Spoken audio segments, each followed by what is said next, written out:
2 up, 2 down, and 4 points in the bank. After a perfect opening weekend to the ECHL season, the Comets find themselves atop the league-wide standings with Orlando.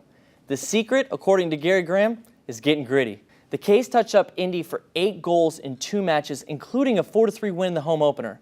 Aggressive offensive play has been this team's MO, but 51 shots on goal and counting so far, but it's the secondary shots that have paid off. The Comets scored twice off rebounds on Saturday night, something that needs to remain a constant early this season as this team continues to find its identity. The Comets with a light schedule this week before playing 3 straight beginning Friday night in Kalamazoo.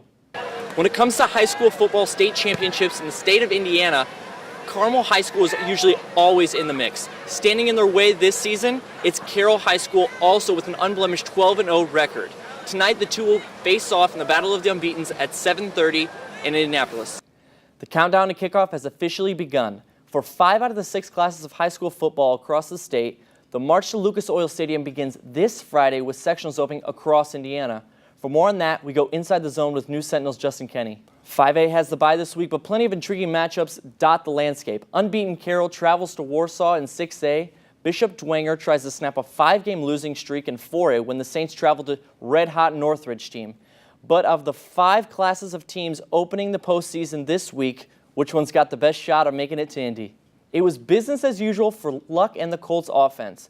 But the D stole the show on Sunday, pitching its first shutout in nearly 6 years and a 27-0 win over the Bengals.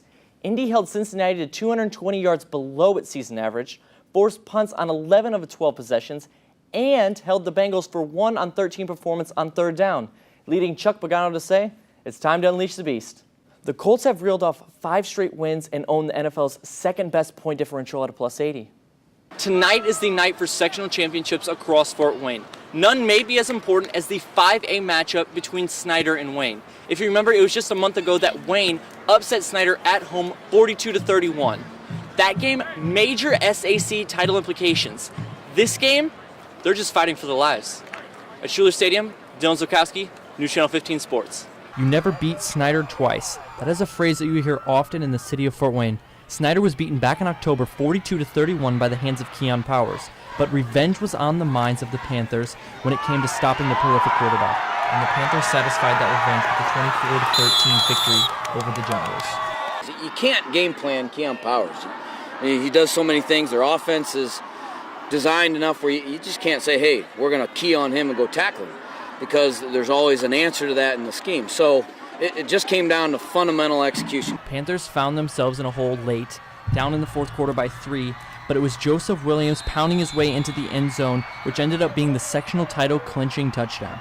I had to do it for my teammates. It wasn't for me. It wasn't for me or anything. It was just for all my teammates, coaches, all the work we put in since the summer, 4 years, everything. It was just all for our team. The Panthers' defense stole the show tonight, as they have all season. The Generals have been averaging 48 points per game, but Snyder held them to just 207 yards and 35 points below its season average. What we're trying to teach these young guys is that when you face things like this, 15 years down the road, it's going to be something a lot more important in high school football. But you can draw upon just your determination and your commitment and your, I'm never going to quit mentality that you go about it. And that's what our guys did. Snyder will take on a Westfield team in which beat them last season in the state finals for the regional title. Dillon Zulkowski, News Channel 15 Sports.